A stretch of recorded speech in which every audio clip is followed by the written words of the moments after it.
Hey guys, and welcome to another Tips on Tricks episode. I'm Zaid Halatsis. I'm Persia Kumanis, and let's check out your submissions.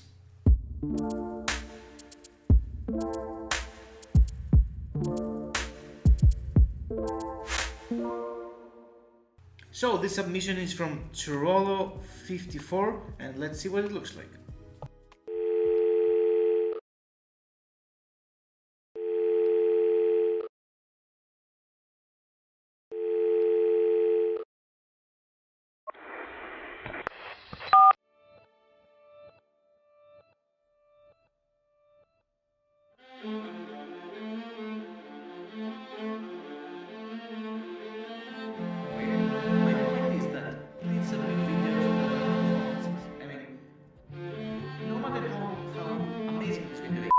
This next submission is from Sideways Simon. Let's see what he came up with.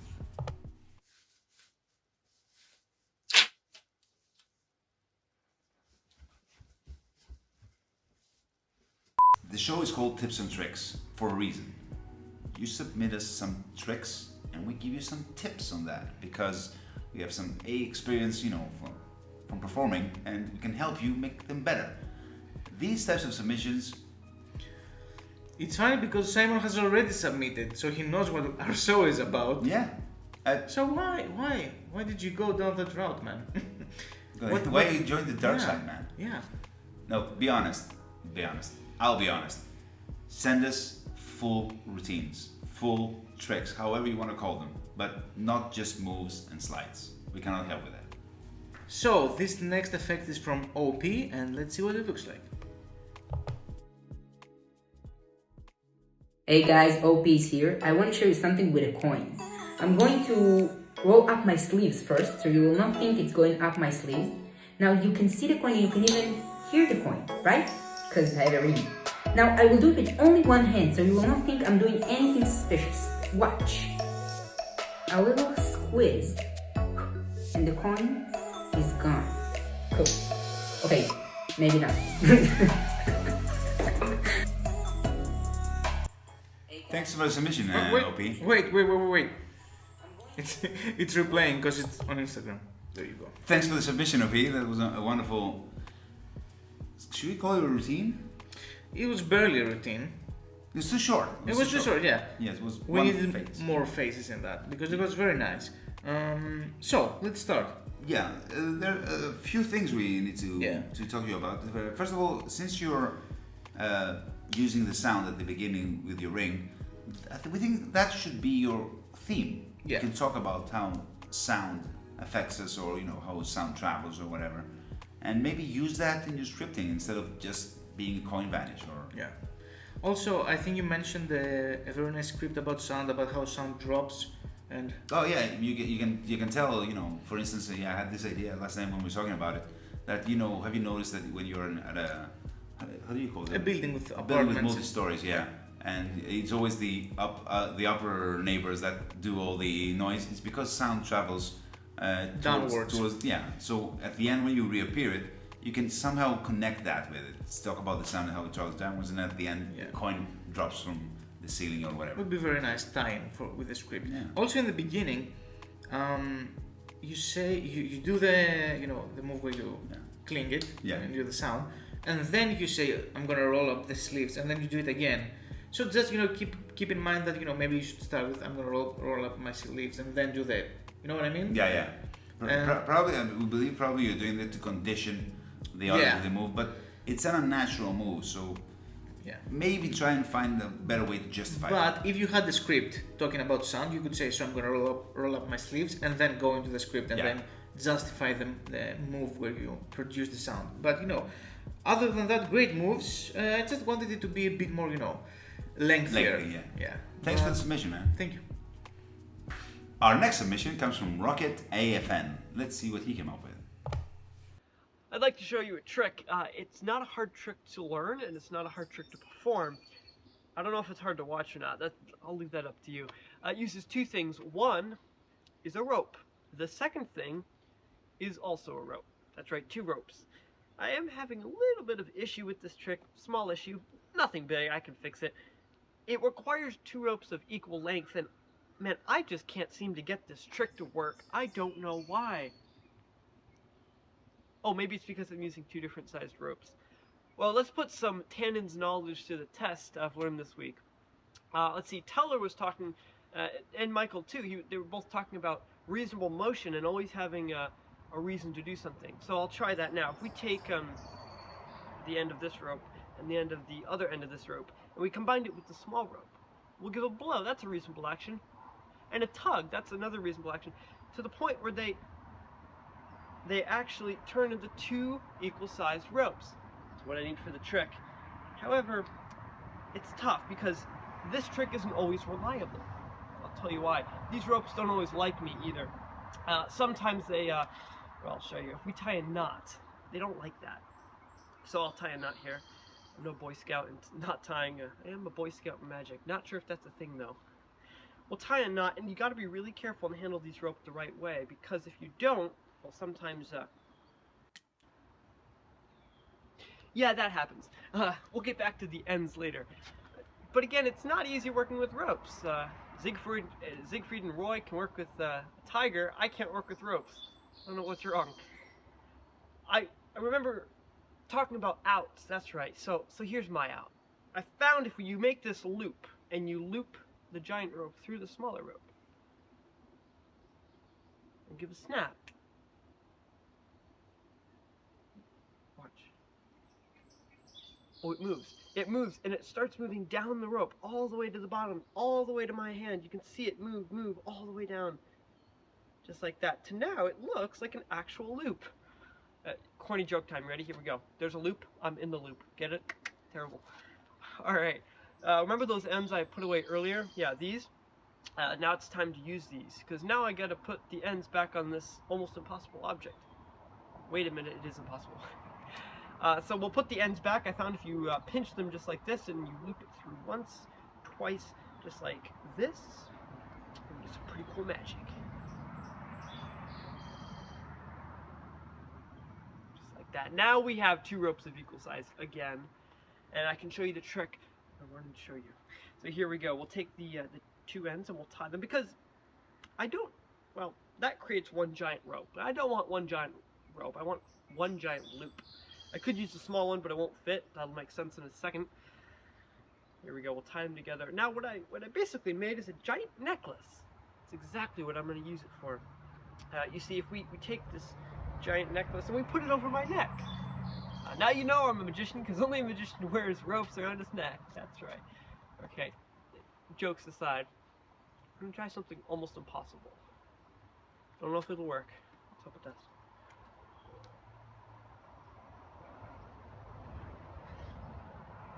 Hey! Thank you so much for taking the time to watch my video. I'm Andrew Niner, and thank you for the awesome week. Thank you so much, man, for that performance. Thank you. I need to start with, you're a natural born performer. Yeah. You have that Vegas feel to your style. You actually remind me a lot of Perseus. What? Yeah. It's just the best. No. The way he speaks and he pauses to smile, it's got a lot of. Anyway. I think you have a great future in Magic, man. I mean, if you go about it, and it was really good. There are a few pointers though that we have. Let's start with the ending. That effect in the end, where you pull the rope. Through their neck. Yeah. It's kind of random. Out of the blue, yeah. Because you're talking about, ropes and ends and cutting and making it together. Yeah. Then there's this penetration effect through your neck. Like you follow a premise and you're like, oh, let's try this, and it doesn't. It's a very nice effect, but it doesn't suit the rest of the presentation. So maybe just avoid it. Try to maintain the theme and the premise of the effect throughout the whole routine. And speaking of an extra phase, I thought that it was maybe too long. Like maybe it had 1 extra phase, or 2. Yeah, or it 3. could be. This is many phases. Yeah, it could be short and sweet. I'm not saying have like a 1-minute video, but because it had so many phases, it was hard to keep the pace of the video. You know what I mean? Mm-hmm. Like there was some talking, then some effect, then some talking, and sometimes the talking was, longer than expected, before the next effect, if that makes sense. Technically, it was perfect. Oh yeah, technically it was perfect. Really. How can we say this without exposing anything? There are some points on the thing you're doing that need to be covered better. So maybe some white paint would help. Okay. I think that's safe. Yeah. Yeah. Yeah, but like we said, technically, what's perfect. You're, like Percy said, born a performer. We can see that. So yeah, thank you for your submission. Thank you so much, man. So this next effect is from Goyal Harsid 79. I'm sorry if I got your name wrong, but Let's just call him Goyo. Goyal. Yeah. So let's see what your effect looks like.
Thank you so much, Goya, Yeah. for that submission. That was beautifully made.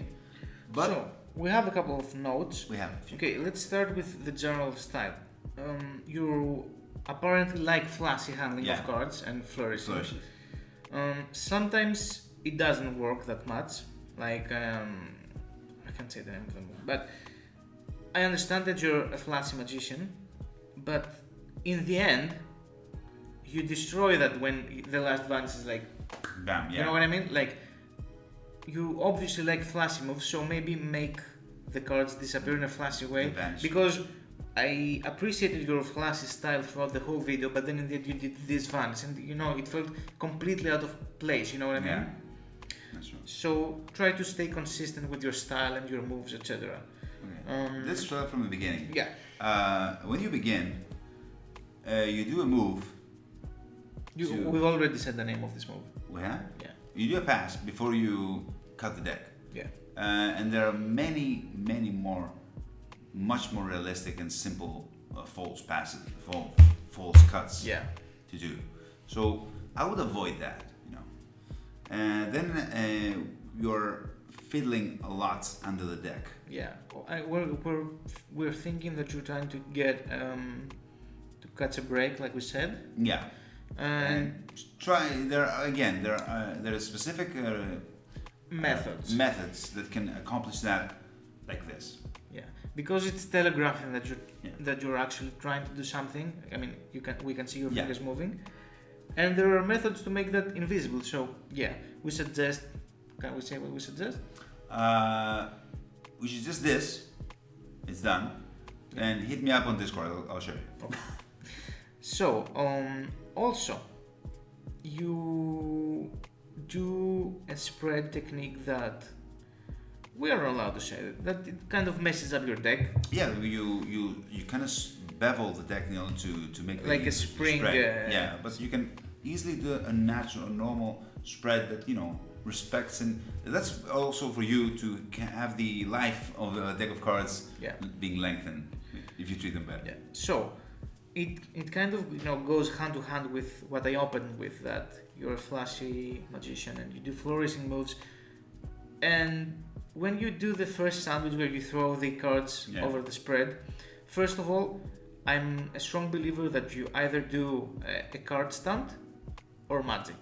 Yeah. You can do both in different performances, but you should not do both in the same act, in my opinion. Yeah, what he means that is, let me show you. It's a different thing if you if it appears to be something magical, and Yeah. it appears to be something that you actually need some skill to do. For instance, if I have a sandwich card like this, it's a different thing to go like this and it Yeah. just appears. That's magical. It's a completely different thing if I throw them through this Yeah. scale. So and they catch the card. yeah, it might That's a be stunt. plausible. Yeah, like remember the one I told you about from Dan and Dev where they do a spring and the card gets caught between the.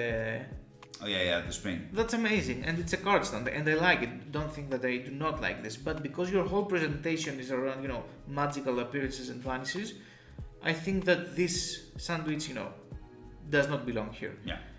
But then again, you threw the cards over the spread, so it's not exactly a card stand. So maybe Yeah. just wave it over, so it's more magical, Yeah.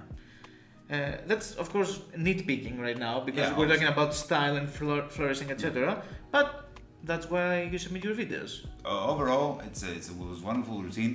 You just need to tweak a little here, a little there, and it's gonna be perfect. Thank you so much. Our next submission is from Sean. He already submitted a lot of his stuff. Let's see what he came up with this time. Hey, what's up guys? So today I'm going to show you the famous card to pocket trick. What happens is somebody picks a card and it ends up in your pocket. In this case we'll use the 5 of spades. Now whenever I do this trick, people sometimes think I'm using like trick cards, but the truth is you can use any deck you want. And some of you might already have these cards at home, which is a good thing. Some of you might have the blue cohorts, or maybe like the pink rounders. Those are good cards to use. Maybe the Knights deck, or maybe the Sleepers deck. Those are cool. King's deck, even cooler. Any deck of cards you want to use, feel free to use it. Oh, my favorite, the original 2001 Illusionist deck. I love those cards. Oh, the card to pocket. Yeah, the 5 of spades. Damn, that was nice. Okay, first of all, that was perfect. We don't have anything to add to that. Second of all, I have no idea how that was done. Yeah. Do you? No. No, like honestly, you have an idea. Honestly, I have no idea what happened. You completely fooled me. And So we're both fooled. We both loved it. The presentation was lovely. We loved how you started with card to pocket, then when the wind then came back into it. And there's nothing to add. Again, Yeah. I mean, I want to watch it again. Yeah. It was perfect. Thank you so much, Son. thanks, man. Thanks. It's time to announce this week's winner. And we both agree it's Sean. Yeah, I mean, come on, It's guys. hard. He fooled us. We still have no idea how he did it. We watched it 3 times. And again, it's not the fooling part that earns the award, because but- it was a beautifully structured routine from But beginning still, to end. I still have no idea how it's That done. doesn't matter. That doesn't matter. To be honest. Okay. It is. You saw how perfect It's it perfect. was. I mean, from But start to finish. because he's won again in the past, we have to say that here. This is the last time you win, man. Yeah, I mean, We're Sean, not- come on. If you come and produce a damn tiger, we're not gonna give you any more prizes. We need Well, wait. some other people. If you produce the tiger, you'll get the gift. Yeah, fair enough. But other anything, than that, anything yeah, else, you're not gonna get another. Yeah, I one. mean, come on. You're a really great performer. You obviously don't need our tips on anything to Yeah. evolve. So, but keep those submissions coming because we love seeing your magic, man. we forgot to mention what he wins, and it's actually a $25 gift card to Yes. illusions.com. So go and buy some new magic, and remember to use our code Darkroom to get 10% off anything you buy. That's it for this week's tips and tricks. Thank you so much for all the submissions and keep them coming. Please remember to put routines or tricks, not moves. Like this video, subscribe to our channel, and let us know in the comments what would you like Sean to appear in the next submission other than a tiger. See you next time.